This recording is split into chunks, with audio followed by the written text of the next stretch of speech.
avant les villages, avant les champs de blé, avant les troupeaux de moutons et les poteries décorées.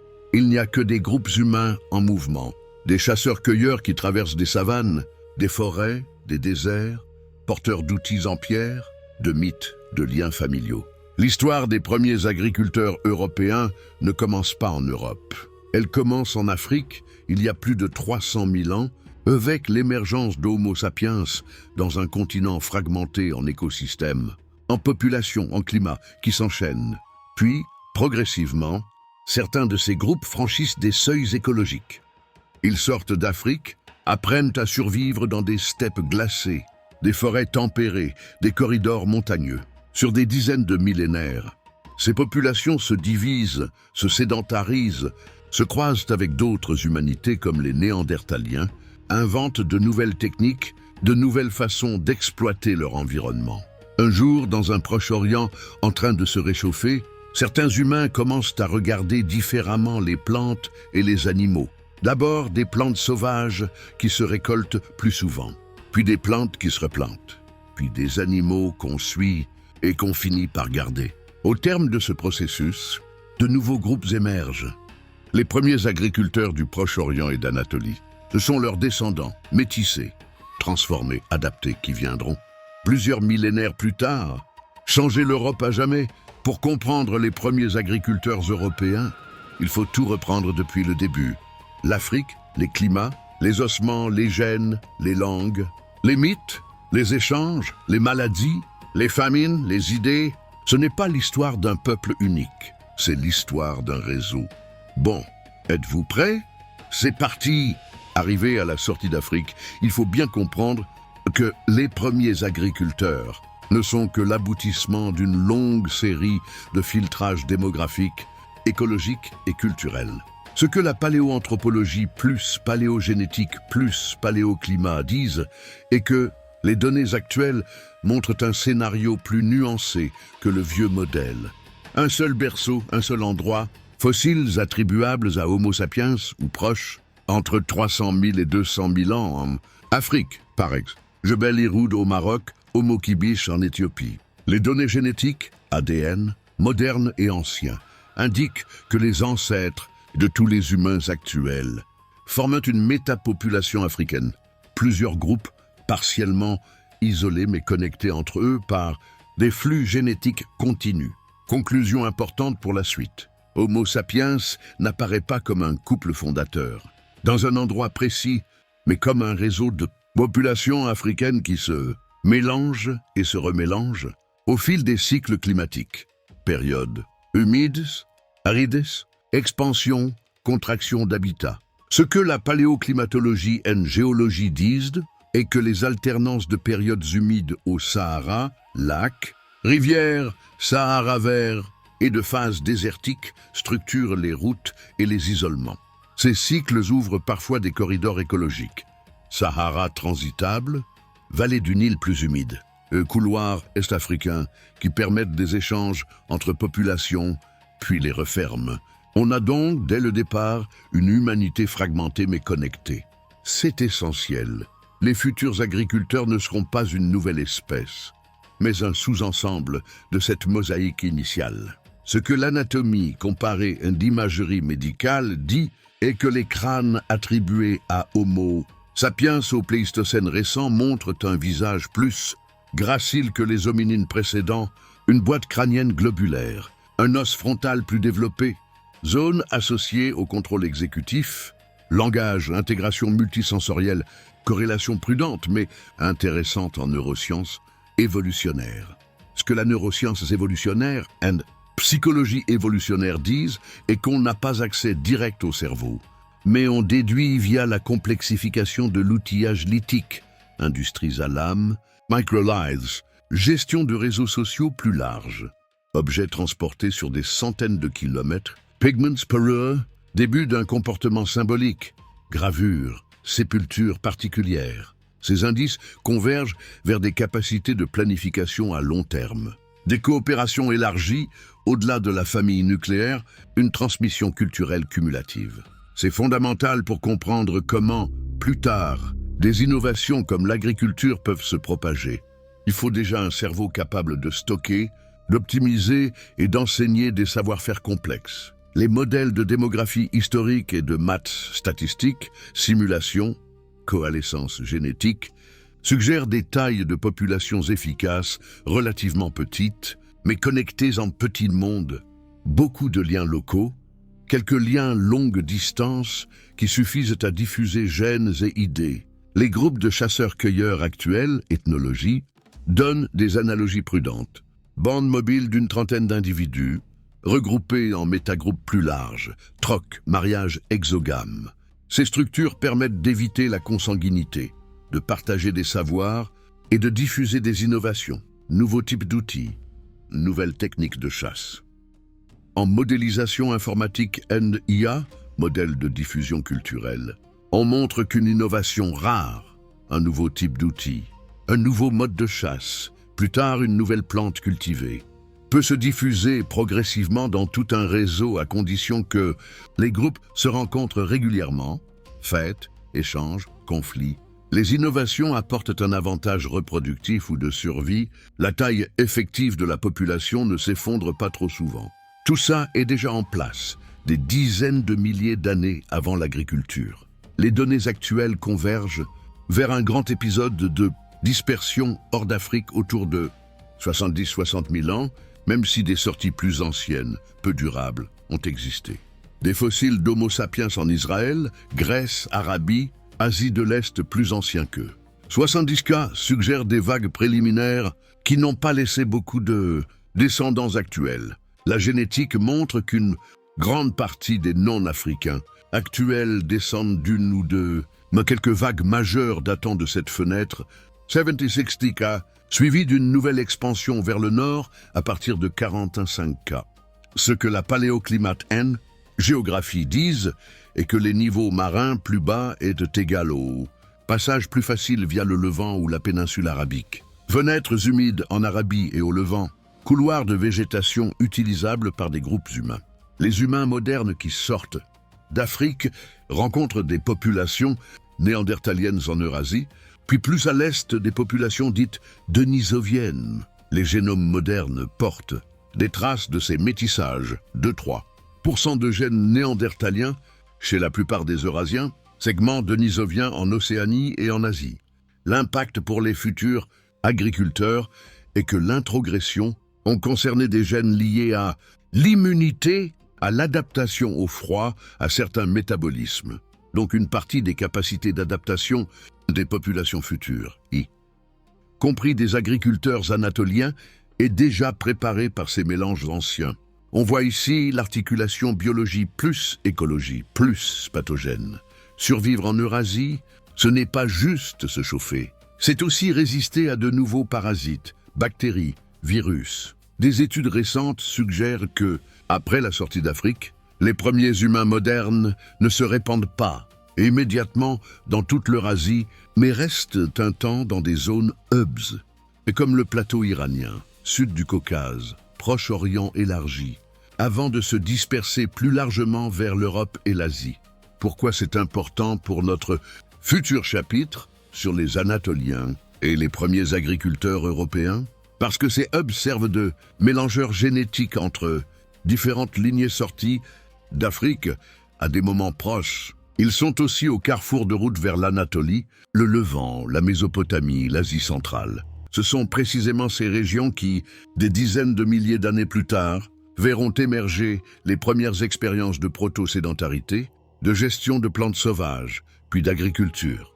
On commence à voir que les premiers agriculteurs anatoliens ne sortent pas de nulle part. Ils sont les descendants de populations qui, depuis des dizaines de milliers d'années, se réorganisent dans ces zones charnières. On a établi Homo sapiens, métapopulation africaine structurée, pas un petit groupe isolé. Le climat, Sahara vert, phase aride, Eucorridor, organise les contacts, les isolements, donc les divergences génétiques. Le cerveau et les comportements, symbolisme, réseaux sociaux, coopération, sont déjà au niveau nécessaire pour soutenir, plus tard, des révolutions économiques comme l'agriculture. Une grande dispersion hors d'Afrique, 70-60 cas, avec contact et métissage avec néandertaliens, denisoviens, crée la base biologique des futures populations eurasiennes, dont celles qui deviendront agricultrices. Un ou plusieurs hubs extra-africains, plateau iranien, Proche-Orient élargi, servent de zone de triage et de mélange avant la grande expansion vers l'Europe et l'Asie. En comprenant ça, nous permet de zoomer sur les chasseurs-cueilleurs du Proche-Orient et d'Anatolie, suivre étape par étape comment certains groupes passent d'une économie mobile à une économie de plus en plus sédentaire, voir comment, génétiquement, se créent les futurs agriculteurs anatoliens, puis les premiers agriculteurs européens. Nous sommes entre 20 000 et 10 000 ans avant le présent, à la fin de la dernière glaciation. Nous sommes dans un monde qui dégèle. Le décor climatique avant les premiers villages sont les calottes glaciaires qui reculent dans le nord, le niveau des mers qui remonte lentement, le Proche-Orient, Levant plus, Anatolie plus, Mésopotamie plus Caucase, passe d'environnements plus secs et froids à des paysages plus stables, plus boisés, plus productifs. Les reconstructions paléoclimatiques, carottes de sédiments, pollens fossiles, isotopes de glace, montrent une augmentation de la productivité écologique dans le croissant fertile. Plus de graminées sauvages, plus de gazelles, de sangliers, de cervidés. Ce n'est pas encore l'agriculture, mais le buffet naturel devient plus riche et plus prévisible. Et ça change tout. On peut commencer à rester et c'est déjà bien. Dans le Levant, les Natoufiens sont des chasseurs-cueilleurs presque sédentaires. Dans cette zone, une culture devient centrale pour comprendre la transition. Les Natoufiens, entre environ 15 000 et 11 500 ans avant le présent, dans le Levant, Israël, Palestine, Liban, Syrie. Ce que l'archéologie et l'architecture disent est que les villages semi-sédentaires sont parfois occupés presque toute l'année. Les structures en pierre sont semi-enterrées, les sols sont aménagés, les cimetières sont organisés, les morts sont enterrés près des maisons. Début d'un ancrage symbolique au lieu. Ce que dit la paléobotanique and paléodiète isotope est que les graines de graminées sauvages, ancêtres des blés, orges, sont produits en grande quantité. Meules, molettes, mortiers, on broie et on transforme les plantes, pas juste on les picore. Les analyses isotopiques, carbone, azote, sur les os humains montrent une alimentation toujours très riche en protéines animales, gazelles, etc., mais avec une part croissante de végétaux amidonnés, signe d'exploitation intensive de certains végétaux. Ce que la zooarchéologie et taphonomie montrent des restes de gazelles, aurochs, suidés, oiseaux, poissons. On observe parfois une diminution progressive de la taille des proies, gazelles plus petites et plus jeunes, indication de pression de chasse sur les populations animales. Cela suggère un début de tension écologique dans certaines zones. On exploite le même territoire, plus souvent, plus longtemps. L'anthropologie sociale et un réseau montrent la taille de sites natoufiens. Parfois plusieurs centaines de personnes, densités humaines inédites pour des chasseurs-cueilleurs. Objets de parure, coquillages, dents perforées, importés parfois de loin, réseau d'échanges symboliques. On ne parle pas encore de propriété au sens juridique moderne, mais on voit émerger des territoires de groupe, des lieux de rassemblement, des ancêtres locaux. C'est une configuration explosive. Plus de monde, plus fixe, sur un espace limité, avec des ressources intensément exploitées. On a les ingrédients pour que quelque chose bascule. Surplus occasionnel, gestion plus fine des plantes, tension sociale, innovation technique. Les études de paléogénétique montrent que les Natoufiens représentent un profil génétique distinct des futurs agriculteurs anatoliens, même si tous appartiennent à un large continuum ouest-eurasien. Ils partagent une ascendance profonde liée au noyau ouest-eurasien qu'on voit émerger déjà vers 26 000 ans au Caucase, population de Djoudjouana, qui contribuera plus tard aux populations du Levant, d'Anatolie et d'Europe. Mais les premiers agriculteurs d'Anatolie et de Grèce ne sont pas de simples Natoufiens devenus agriculteurs. Ils proviennent d'une autre branche de ce paysage génétique plus au nord-ouest, avec une composante de type chasseur-cueilleur ouest-eurasien bottlenecké. Ça veut dire quoi pour notre histoire? Que le Levant natoufien est un laboratoire culturel majeur pour la sédentarité et le rapport plante-humain, mais que les premiers agriculteurs anatoliens ont des racines génétiques un peu différentes, plus liées à des populations du nord, nord-ouest, Anatolie, Caucase, plateau iranien, elles-mêmes issues de ce vieux socle Tzoutzouana-like. Pendant que les Natoufiens construisent des habitats en pierre au Levant, l'Anatolie centrale abrite des chasseurs-cueilleurs, longtemps moins spectaculaires, archéologiquement, mais aujourd'hui cruciaux grâce à la paléogénétique. Sites clés, Pınarbaşı, Boncuklu, etc. Sites plus petits que les grands villages natoufiens, mode de vie probablement plus mobile, moins sédentaire, structure légère, pas de gros villages d'endure. Exploitation de faune variée, ongulés, petits mammifères oiseaux. Plantes sauvages, mais sans signe d'intensification aussi poussée qu'au Levant. Pas de grandes meules en série, pas d'immenses stockages, ce que la génétique dit concernant les Anatolian Hunter-Gatherer, AHG, et que les analyses ADN d'individus épipaléolithiques de cette région ont permis de définir. Une lignée dite Anatolian Hunter-Gatherer, AHG. Ce profil AHG n'est pas natoufien. Il est plus proche d'un fond ouest-eurasien avec affinité vers le Caucase. Population. Tzoutzouana. Les études récentes montrent que les premiers agriculteurs anatoliens héritent d'une énorme part de leur génome, de ces AHG locaux, 70-90% dans certains modèles, avec un complément venu de populations plus au sud-est, type Mésopotamie, Levant pré-céramique. Contrairement à l'image classique, l'agriculture arrive d'un Proche-Orient unique. Les données pointent vers un scénario mixte. Des chasseurs-cueilleurs anatomiquement, modernes locaux en Anatolie, AHG, déjà bien installés depuis des millénaires. Une lente arrivée d'influences génétiques et ou culturelles depuis des zones plus au sud-est, Mésopotamie, Levant. Au début du néolithique, les premiers agriculteurs anatoliens sont donc majoritairement des descendants de chasseurs-cueilleurs anatoliens auxquels se sont ajoutés des apports extérieurs. C'est clé pour la suite. Quand on parlera des premiers agriculteurs européens, ce sont eux, ces agriculteurs anatoliens métissés, qui diffuseront ensuite en Europe. Pendant ces millénaires de fin de glaciation, la génétique des populations brosse un tableau qui, vu de loin, ressemble à une grande mosaïque. Levant natoufien, sédentarité poussée, exploitation végétale intensive, génétique levantine spécifique, Anatolie centrale, groupe AHG moins sédentaire, génétique plus nord-ouest dans le continuum ouest-eurasien, Caucase, Tzoutzouana, noyau ancien de ce qu'on retrouvera plus tard. Chez les agriculteurs d'Anatolie et du Levant, mais aussi chez certains chasseurs-cueilleurs européens, Villa Bruna, etc. Les grands travaux de génomique de 2024 sur les chasseurs-cueilleurs post-glaciaires montrent qu'après le dernier maximum glaciaire, l'Eurasie de l'Ouest se restructure en plusieurs blocs. Chasseurs-cueilleurs d'Europe de l'Ouest, chasseurs-cueilleurs du Nord-Est, bloc Caucase, Proche-Orient, etc. Ces blocs sont connectés mais distincts. Les futurs agriculteurs anatoliens sortent de cette reconfiguration-là, pas de zéro. Ce que dit l'anthropologie culturelle est religions anciennes et que les morts sont enterrés dans ou près des habitats. Et parfois avec des objets modifient profondément le rapport au lieu.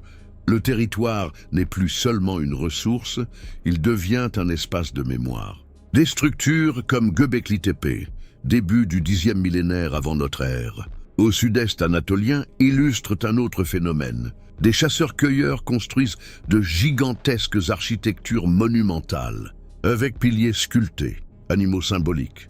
Sans agriculture pleine et permanente encore établie, on voit émerger une capacité à mobiliser beaucoup de main-d'œuvre, une hiérarchie implicite, ceux qui décident, ceux qui construisent. Des systèmes symboliques complexes, totems, esprits, ancêtres, animaux clés.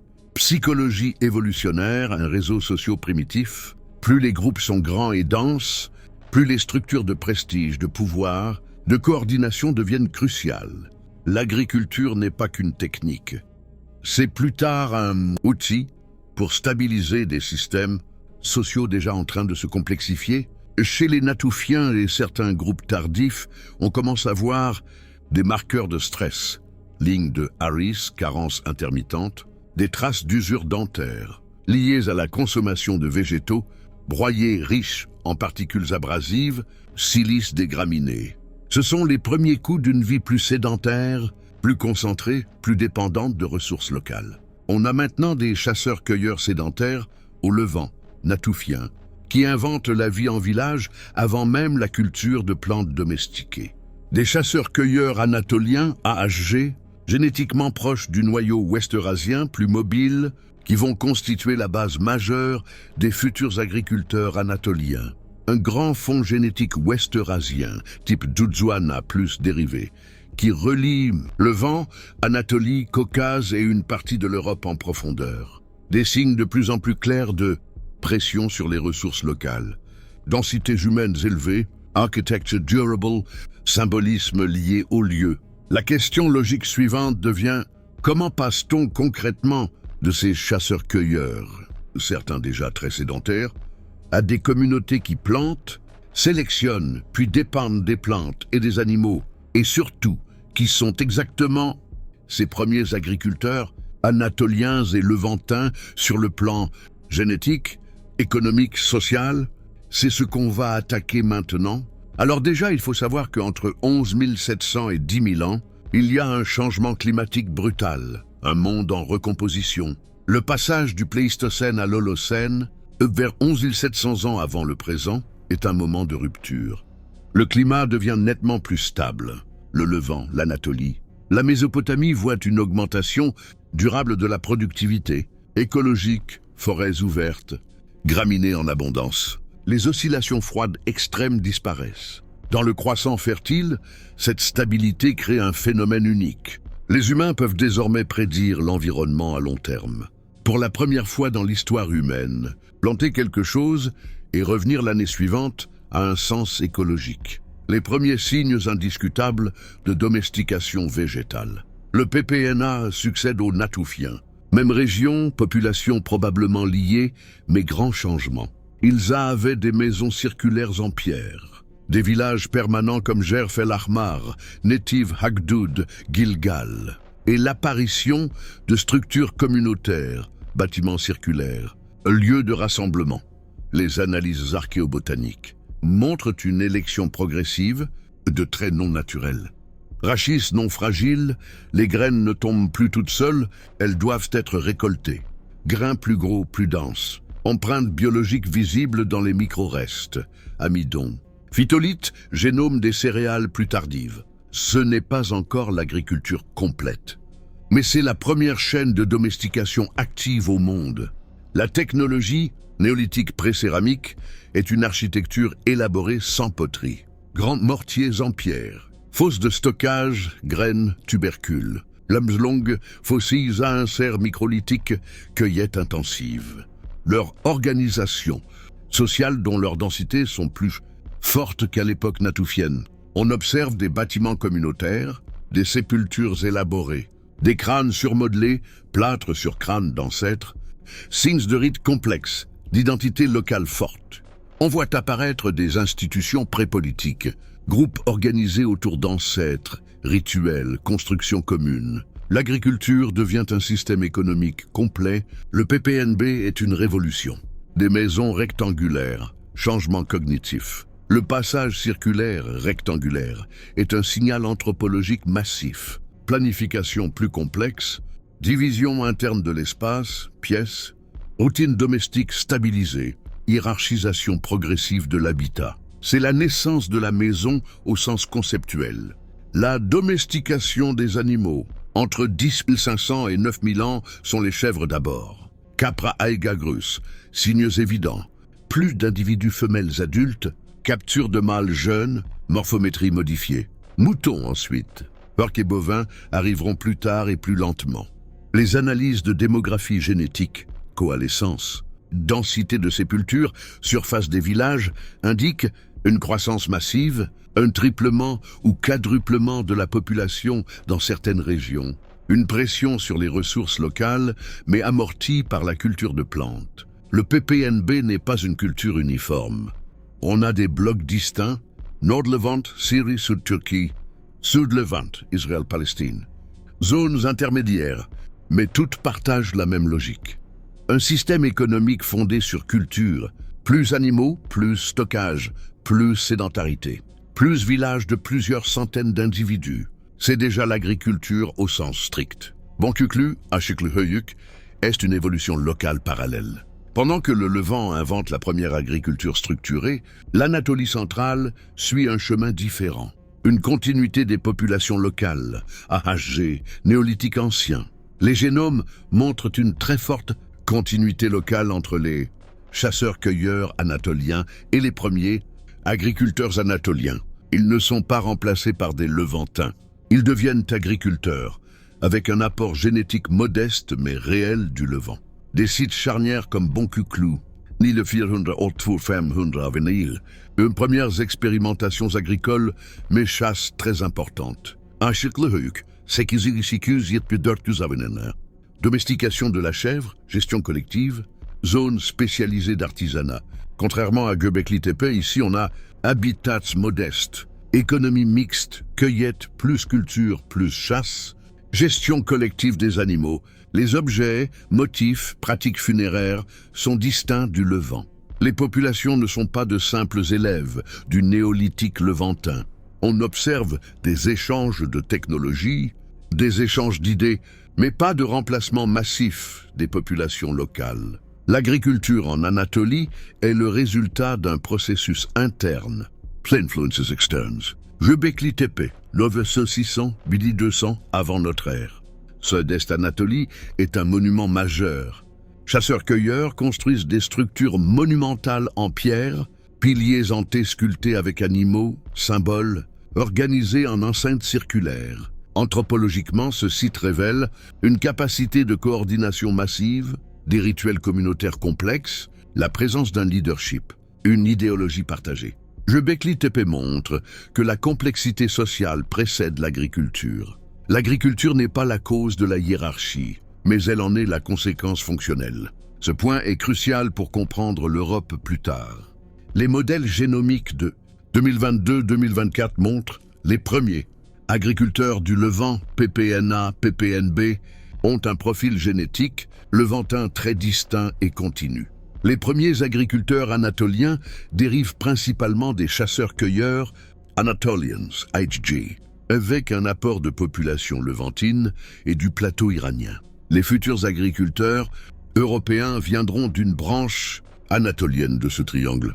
Donc vous savez maintenant que l'invention de l'agriculture n'est pas un événement ponctuel, mais un processus d'intensification, d'une sélection, d'une domestication et d'une dépendance. Le Levant invente l'agriculture stricto sensu et le céréal, les chèvres, des villages complexes. L'Anatolie centrale suit une voie parallèle d'une adoption rapide. Continuité génétique locale, innovation propre. Les premiers agriculteurs d'Anatolie, source des futurs agriculteurs européens, sont des descendants directs des chasseurs-cueilleurs anatoliens, métissés avec des influences levantines et iraniennes. La sédentarité, les rituels, les architectures complexes précèdent souvent l'agriculture. On a désormais une base solide pour comprendre comment ces agriculteurs anatoliens vont se déplacer, se mélanger et remodeler totalement la population européenne. Quand l'agriculture devient un mode de vie dominant en Anatolie, 1500, 7000 avant notre ère, après la phase expérimentale, Bonkuklu, Ashiklu, on entre dans un néolithique pleinement installé en Anatolie. Des villages permanents de grande taille, économie dominée par le blé domestiqué, l'orge domestiquée, légumineuses, chèvres plus moutons. Système de stockage organisé, spécialisation artisanale, explosion démographique locale. On ne parle plus d'un test de l'agriculture. C'est désormais un système économique stable, transmissible et extensible. Çatalhöyük est central pour comprendre l'ADN social des futurs agriculteurs européens. Un urbanisme radical jusqu'à 8000 habitants, maisons collées les unes aux autres, entrée par le toit, aucune rue, espace intérieur standardisé. Cela implique une haute densité, proximité permanente, forte contrainte sociale, nécessité de règles collectives implicites. Les données archéologiques et bio-anthropologiques montrent qu'il n'y a pas de palais, pas de tombe royale, mais des différences nutritionnelles entre individus, différenciation des tâches, statut lié à l'âge, au sexe, à l'activité. On est dans une société proto-égalitaire sous tension, pas dans une utopie. Les religions, la symbolique, la psychologie collective, les fresques murales, taureaux, félins, vautours, crânes humains intégrés au mur, rituels domestiques intégrés à la maison. Cela implique une pensée totémique, une religion non centralisée, mais omniprésente. Une liaison directe entre le mort, la maison, l'ancêtre, c'est fondamental car les premiers agriculteurs européens hériteront d'une cosmologie domestique. Pas de temples étatiques. Les données paléogénétiques de 2022-2024 sont désormais très claires. Il y a une composition génétique moyenne, car les agriculteurs d'Anatolie occidentale dérivent 90% de chasseurs-cueilleurs anatoliens, âgés, 10-20% d'apport du Levant plus plateau iranien. Donc ce ne sont pas des Levantins transplantés, mais ce sont bien des autochtones anatoliens devenus agriculteurs. Leurs caractéristiques biologiques est importante, car ils portent déjà des variants liés à la digestion de l'amidon, à certains métabolismes glucidiques, mais pas encore la tolérance adulte au lactose qui viendra bien plus tard. Certaines grandes résistances immunitaires urbaines, ils vont donc survivre grâce aux céréales, mais développer aussi des caries, des anémies et des maladies infectieuses de promiscuité. Concernant la santé, les corps et pathologies montrent le prix biologique de l'agriculture, car les analyses en paléopathologie, ostéologie, en imagerie 3D, isotopie, montrent un basculement sanitaire majeur, une diminution moyenne de la stature. Malnutrition relative, carence répétée, stress métabolique, une explosion des pathologies dentaires, des caries massives, un abcès, une usure extrême. Lié à l'amidon, au stockage, à la fermentation, il y a désormais l'apparition de nouvelles maladies comme la zoonose, les parasites, l'infection respiratoire, les charges bactériennes accrues. L'agriculture n'améliore pas la santé individuelle. Elle augmente la survie collective, pas la qualité biologique. Concernant l'économie néolithique anatolienne, à propos de henna production, du stockage et échange, la production est du blé en grains, amidonnier, orge vêtue, lentilles, pois, chèvres, moutons. Le stockage est égal pouvoir. Greniers, silos, réserves saisonnières, le contrôle du stock tue. Capacité de nourrir, capacité de prêter, capacité de commander, le pouvoir économique naît ici. Sur les ruisseaux d'échange, les analyses en géochimie, isotopes du strontium, traçage des obsidiennes, montrent des échanges sur plusieurs centaines de kilomètres. Circulation de pierres, de parures, d'outils et des idées, donc déjà une proto-économie interrégionale. Pourquoi ces agriculteurs vont bientôt partir vers l'Europe? 3 moteurs principaux et la pression démographique. L'agriculture crée plus d'enfants survivants, plus de densité, plus de saturation locale, la dégradation environnementale locale et la déforestation, la surexploitation pastorale, l'érosion, tension hydrique. Leur logique culturelle d'expansion sont que les sociétés néolithiques reposent sur la transmission, la fondation de nouveaux foyers, la migration comme stratégie normale. Ces sociétés sont structurellement faites pour essaimer. À présent, on sait exactement qui sont les premiers agriculteurs anatoliens. Biologiquement, génétiquement, socialement, économiquement, ce qu'ils peinent. Santé dégradée, maladies, inégalité embryonnaire, ce qu'ils gagnent, surplus, densité, stabilité, capacité d'expansion. Pourquoi ils vont sortir d'Anatolie? Pas par hasard, mais par dynamique systémique. On ne peut plus éviter la question centrale. Comment ces agriculteurs anatoliens entrent-ils en Europe? Par où? À quel rythme? En remplaçant qui? En se mélangeant comment? Et avec quelles conséquences biologiques et culturelles? Tout ça nous permet d'attaquer la suite, car maintenant nous avons l'entrée des agriculteurs, anatoliens en Europe par les routes, croissant les chasseurs-cueilleurs européens, un métissage et un choc démographique. Pour comprendre l'Europe avant l'agriculture, il faut savoir qui sont les chasseurs-cueilleurs européens.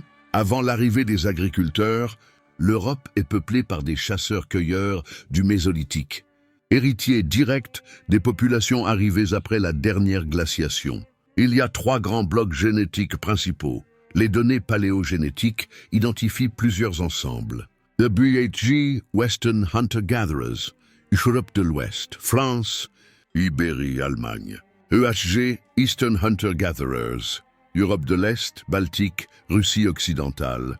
SHG, Scandinavian Hunter-Gatherer, mélange WHG plus EHG dans le nord. Ces populations sont très adaptées au climat tempéré et froid, riches en diversité immunitaire locale, biologiquement robustes, mais démographiquement peu nombreuses. L'Europe est vaste, mais quasi vide à l'échelle néolithique. Leur mode de vie est du nomadisme saisonnier, de l'économie fondée sur la chasse, cerfs, sangliers, aurochs, la pêche, la collecte de noisettes, baies, racines, mais ils ont une faible densité de 0,1 à 1 habkabeu environ. Ce sont des sociétés efficaces, stables, mais non expansives. Vers 7000 avant notre ère, les agriculteurs d'Anatolie occidentale entrent en phase d'expansion. 3 moteurs synchronisés, démographie explosive, fécondité accrue, sévrage plus précoce, plus d'enfants par femme que chez les chasseurs-cueilleurs. Ils ont un système technique exportable, semences, animaux transportables, outils agricoles, stockage, sur leur logique culturelle de fondation. La norme devient à fonder un nouveau village plutôt que rester dans un territoire saturé. Ce sont des colonies agricoles, pas des migrations désorganisées. L'expansion suit 2 axes principaux, parfaitement identifiés archéologiquement et génétiquement. La route danubienne est le cœur du continent. Leur itinéraire à ces premiers agriculteurs anatoliens est Anatolie, Balkans, vallée du Danube, Europe centrale, Allemagne, France, Belgique. La culture LBK, linéaire bande céramique, apparaît vers 5500 avant notre ère, où les villages sont en longhouse, les champs sont permanents, la céramique est rubanée, élevage plus blé concernant la génétique. LBK, les génomes montrent 95% D. Une ascendance anatolienne. 5-10% de chasseurs-cueilleurs locaux seulement au départ. Il s'agit d'une véritable invasion démographique, pas d'une simple diffusion d'idées. La route méditerranéenne est la façade sud. L'itinéraire à ces autres groupes d'agriculture anatoliens est Anatolie, Grèce, Italie du Sud, sud de la France, Espagne, Portugal. Concernant la navigation côtière, les agriculteurs utilisent des pirogues côtières, une cabotage, des îles comme Relais, Mer Égée, Adriatique, Tyrrhénienne. Leurs cultures cardiales sont des poteries décorées aux coquillages, des villages littoraux, une économie mixte agri plus pêche. Ce que la génétique dit là aussi est que la majorité d'ascendance est anatolienne, avec un métissage plus progressif avec les chasseurs-cueilleurs autochtones. Concernant la colonisation, le remplacement, coexistence, ce que disent vraiment les données. On peut désormais trancher scientifiquement que ce n'est pas une adoption culturelle volontaire massive. La génétique montre très clairement que les premiers agriculteurs européens ne sont pas biologiquement les descendants directs des chasseurs-cueilleurs européens, ils sont des migrants anatoliens installés sur un continent peu peuplé. Donc il y a réellement un remplacement démographique majoritaire au départ. Mais il y a bien des métissages. Avec le temps, il y a des mariages mixtes, une intégration de chasseurs-cueilleurs au système agricole, des échanges techniques. Le résultat est qu'entre 10 et 30% ont une ascendance de chasseurs-cueilleurs dans certaines régions après quelques siècles, plus au nord et à l'ouest, plus de chasseurs-cueilleurs intégrés. On a donc une colonisation plus, un métissage progressif. Il y a un choc épidémiologique invisible. Les agriculteurs apportent la zoonose, les parasites, une nouvelle bactérie intestinale, une nouvelle charge virale. Les chasseurs-cueilleurs, peu nombreux et isolés, sont extrêmement vulnérables en d'immunités adaptées à la promiscuité. un peu comme les Amérindiens. Ce facteur invisible a probablement accéléré le déclin des populations mésolithiques sans qu'on ait besoin d'imaginer une extermination généralisée. L'arrivée des agriculteurs anatoliens provoque un changement du phénotype dominant. Une peau plus claire, progressive, une morphologie plus gracile que les chasseurs-cueilleurs et une stature moyenne en baisse. Le régime alimentaire est transformé en glucides, augmentation, une protéines animales, diminution, et une micronutriments, déséquilibre. Il y a eu une explosion des pathologies, des caries massives, une anémie, des infections chroniques et les maladies osseuses. L'Europe devient biologiquement plus fragile, mais démographiquement plus puissante. Avant la transformation culturelle radicale, il y a des petits groupes mobiles, un territoire souple, peu de hiérarchie, pas de stock. Après ça, il y a des villages permanents de champs, des clôtures, des greniers, dettes alimentaires, début de propriété, début de conflits structurés. Les premières violences de masse en Europe apparaissent avec l'agriculture, fosse de massacre LBK, Talheim, etc. Ce qui reste des chasseurs-cueilleurs européens, c'est qu'ils ne disparaissent pas instantanément. Certains se replient vers des forêts profondes, une zone marécageuse, le Nord-Scandinave. D'autres se métissent, d'autres adoptent progressivement l'agriculture, mais en quelques millénaires, ils cessent d'exister comme bloc démographique indépendant. Leur ADN survit, leur mode de vie disparaît. Donc à présent, on sait avec certitude que l'agriculture entre en Europe par migration, pas par simple diffusion culturelle. Elle suit deux grandes routes, Danube et Méditerranée. Elle provoque un choc démographique, un changement biologique, une explosion des pathologies, une reconfiguration totale des sociétés. Les chasseurs-cueilleurs européens sont partiellement absorbés, biologiquement intégrés, culturellement dissous. L'Europe néolithique est désormais en grande partie peuplée de descendants des premiers agriculteurs anatoliens et d'un territoire agricole en expansion continue. Mais il reste une question gigantesque. Que deviennent ces premiers agriculteurs européens au fil des millénaires? Comment leur société se hiérarchise? Comment apparaissent les inégalités, les chefferies, les proto-États? Et surtout, comment arrivent ensuite les populations des steppes qui vont à nouveau bouleverser la génétique, les langues et les structures sociales de l'Europe? À cette époque, la phase d'expansion est maximale, car l'Europe devient un continent agricole à partir de 5500, 4800 avant notre ère. Après l'arrivée initiale, LBK plus cardiale, une phase de croissance rapide et systémique s'enclenche.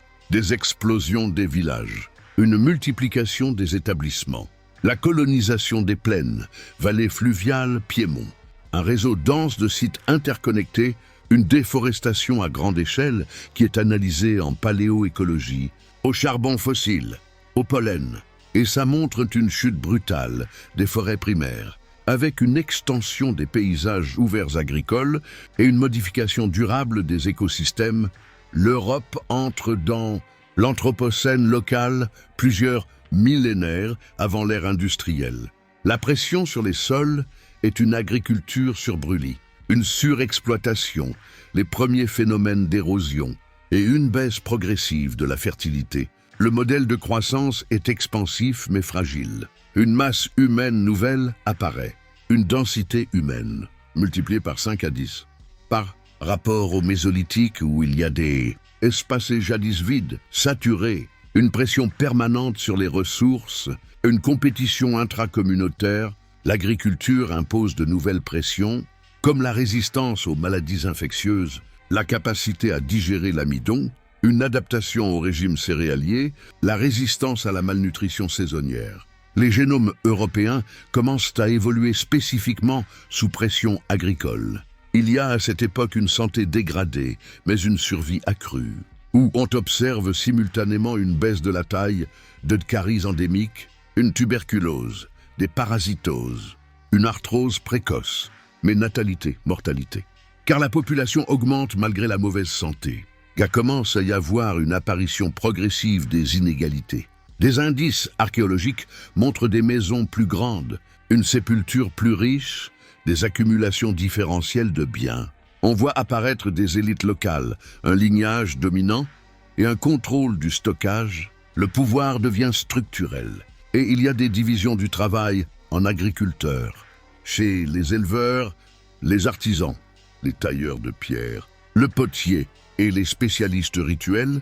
C'est la base de la stratification sociale future. On voit apparaître la naissance des premiers conflits organisés, les premiers indices clairs de guerre néolithique, comme des villages fortifiés, des fossés, une palissade, des charniers et des traumatismes crâniens en série. La violence change d'échelle. Elle devient collective, territoriale, organisée. L'économie néolithique est avancée et il y a un surplus, des dettes et une dépendance. Le stockage devient central, céréales, légumineuses, réserves animales. Stocker, c'est sécuriser, contrôler, dominer. Créer des dépendances sociales. Ce qui devient incroyable et intéressant, c'est que nous assistons à une proto-justice et à des normes sociales. Pour protéger les champs, le silos, le troupeau. Et pour ça, il faut des règles, des sanctions, un arbitrage. On voit émerger les bases de droit coutumier et pouvoir coercitif local. On a, et on voit apparaître des réseaux d'échanges transcontinentaux. Une circulation de cuivre balkanique, de l'obsidienne, du jade alpine, des ambres baltiques. L'Europe devient un espace économique connecté, malgré l'absence d'État. Mais malgré tout ça, il commence à y avoir des crises agricoles et des effondrements locaux apparaître vers 4800, 4000 avant notre ère. L'agriculture néolithique n'est pas linéairement progressive. Elle subit des crises systémiques. Les crises climatiques aux Holocènes, c'est déjà refroidissements brutaux. Une sécheresse, une baisse des rendements, la famine, un abandon de villages, des migrations forcées. Certaines cultures disparaissent comme la fin brutale de la LBK. Dans certaines zones, la désertification locale et un recul du peuplement. Mais ce n'est pas un effondrement continental, mais bien une recomposition en mosaïque. Vie génétique juste avant le choc des steppes. 4500 jaar, juste avant l'arrivée massive des pasteurs des steppes, il savoir que l'Europe vers 4000, 3500 avant notre ère est génétiquement dominée par les agriculteurs anatoliens, agriculteurs européens, avec un supplément variable de chasseurs-cueilleurs européens, surtout nord, est, ouest atlantique. Les populations sont biologiquement agricoles, culturellement sédentaires, économiquement fondées sur stockage plus échange, politiquement organisées en chefferie locale. C'est une Europe stable mais vulnérable, une vulnérabilité structurelle invisible. Il y a 3 failles majeures. C'est de 1, l'hyperdépendance aux céréales, sensibilité aux sécheresses. 2, une densité humaine élevée, épidémie, pénurie rapide. 3, absence de structures étatiques robustes, incapacité à gérer des chocs continentaux coordonnés. Donc finalement, à ce stade, on sait que les premiers agriculteurs européens ont profondément transformé l'écologie, profondément transformé la biologie humaine et profondément transformé les structures sociales. Ils ont bâti des villages, un réseau d'échanges, les premières hiérarchies, les premières guerres, les premières normes juridiques. Mais ces sociétés sont climatiquement vulnérables, biologiquement fragilisées, politiquement fragmentées. Elles sont donc mûres pour un choc externe majeur. La suite est un tournant absolu de l'histoire européenne, car c'est l'arrivée des populations pasteurs des steppes pontiques, les Yamnaya et aussi apparentées.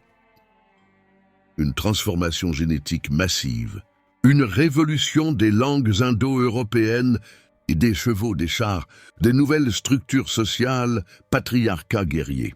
Nous voici dans le grand bouleversement des steppes, les chevals, langues, gènes et une nouvelle européanité vers 3500, 2500 avant notre ère. Il faut savoir que la steppe pontique caspienne est un système écologique radicalement différent. Entre le Dniepr, le Don, la Volga et la Caspienne, s'étend un immense espace de prairies sèches où il y a peu de forêts, de sols ouverts, des faibles productivités végétales pour l'agriculture. En revanche, idéal pour le pastoralisme mobile. Ici se développe une humanité non sédentaire, fondée sur les troupeaux, une mobilité permanente et une maîtrise de grands espaces, les guerres de déplacement. C'est le contre-modèle absolu des villages agricoles européens. Avant l'explosion Yamnaya, les steppes sont peuplées par des chasseurs-pasteurs orientaux, liés aux EHG. Des groupes issus du Caucase, liés aux populations CHG, Iran néolithique. La paléogénétique montre qu'entre EHG plus CHG se forme un nouveau mélange humain, spécifiquement steppique. Ce mélange est la matrice génétique directe des Yamnaya. La culture Yamnaya vers 3300-2600 avant notre ère. L'organisation économique est faite sur du pastoralisme intensif, comme les bœufs, les moutons, les chevaux, une mobilité extrême, une subsistance fondée sur le lait, la viande, des produits secondaires, cuir, laine. Ce sont des sociétés de production mobile. Le cheval est multiplicateur de puissance. Le cheval est déjà présent avant Yamnaya, mais avec eux, il y a la domestication pleinement fonctionnelle. Une traction, la monte, un transport rapide, des éclaireurs, un raid lointain. Pour la première fois, une population humaine peut projeter de la violence sur des centaines de kilomètres en quelques jours. Ce qui est ahurissant pour cette époque, leur structure sociale est basée sur du patriarcat très puissant, une organisation par lignée masculine, une chefferie guerrière. Le pouvoir lié au troupeau, au prestige martial, à la capacité de déplacement. Les analyses génétiques montrent une domination masculine extrême dans les lignées transmises. Des migrations surtout portées par des groupes d'hommes. Les pratiques funéraires qu'il avait sont des kurganes, tumuli, sépultures individuelles, des armes, des parures. La symbolique du chef, de guerrier, de propriétaire, c'est le prototype culturel du guerrier indo-européen. Vers 2900 avant notre ère, les données paléogénétiques montrent un phénomène sans équivalent qu'il y a un remplacement massif des lignées masculines dans de vastes régions d'Europe. Les chromosomes Y des agriculteurs néolithiques disparaissent presque totalement. Ils sont remplacés par des lignées steppiques, RUA, R1b. Cela implique une dominance militaire, une domination sociale, un effondrement des élites locales agricoles. Le métissage se fait de manière asymétrique. Où c'est les femmes agricoles plus les hommes des steppes. Les enfants sont biologiquement métissés. La culture est progressivement steppisée. Les gènes des agriculteurs survivent, mais la structure sociale, elle bascule. Il y a une onde de choc pan-européenne en 300-400 ans. L'Europe centrale, l'Europe occidentale, l'Europe du Nord, la péninsule ibérique sont génétiquement transformées. C'est la deuxième grande refonte génétique de l'Europe, après celle des agriculteurs anatoliens. Les données convergent aujourd'hui fortement que les langues indo-européennes se diffusent avec les populations des steppes. Pas avec les agriculteurs anatoliens, pas avec les chasseurs-cueilleurs, mais avec la seconde vague steppique. Les conséquences, c'est que cela donnera naissance aux Celtes, aux Germains, aux Italiques, aux Baltoslaves, aux Indo-Iraniens, où tous ces peuples découlent de cette expansion. L'Europe change non seulement de gènes, mais de voix. Après le choc steppique et la rencontre, l'Europe devient agro-pastorale, hiérarchisée, guerrière. Le cheval se diffuse partout. Les réseaux d'échange s'intensifient. Le bronze commence à structurer le pouvoir. Les sociétés deviennent plus mobiles, plus militarisées, plus hiérarchiques, plus territorialisées. Les populations européennes héritent alors d'un triple héritage de chasseurs-cueilleurs anciens, une immunité locale, une adaptation au froid, un agriculteur anatolien, un métabolisme glucidique, une sédentarité, des traditions agricoles avec les pasteurs des steppes, tolérance progressive au lactose, sélection ultérieure, morphologie plus robuste, structures sociales patriarcales, culture guerrière. L'Européen moderne est un produit de ces trois couches, pas d'une seule origine. Ce n'est pas une simple migration, ni une simple conquête, ni une simple diffusion culturelle, c'est une recomposition complète. Que ça soit génétique, linguistique, sociale, économique, symbolique et politique. En quelques siècles, l'Europe change d'ossature. À ce stade, on peut affirmer de manière rigoureuse que les agriculteurs anatoliens ont fondé l'Europe paysanne. Les pasteurs des steppes ont refondé l'élite, refonder la langue, refonder la guerre, refonder l'ordre social. Quant aux chasseurs-cueilleurs, ils ont fourni une base génétique résiduelle, des adaptations écologiques fines. L'Europe historique émerge de ces trois strates superposées. On peut déjà dire qu'à partir de là, on peut aborder l'âge du bronze, la naissance des aristocraties, les premières proto-cités, les échanges à longue distance, les religions structurées, les continuités jusqu'au monde celtique, germanique, méditerranéen. C'est ici que cette vidéo se termine. Je tiens sincèrement à vous remercier d'avoir pris le temps de la regarder intégralement. Votre soutien est ma plus grande motivation. Si le contenu vous a plu, n'hésitez surtout pas à manifester votre intérêt et à rejoindre la communauté. Cliquez sur le bouton « J'aime » pour me faire savoir que vous avez apprécié ce travail. Abonnez-vous à la chaîne et activez la cloche des notifications pour ne rien manquer de mes prochaines publications. Partagez cette vidéo avec vos amis ou toute personne que cela pourrait intéresser. Laissez un commentaire ci-dessous pour me donner votre avis, poser une question ou suggérer un sujet pour une future vidéo. J'ai hâte de vous lire. Un grand merci encore pour votre fidélité. Et quant à moi, je vous donne rendez-vous très bientôt pour une nouvelle aventure.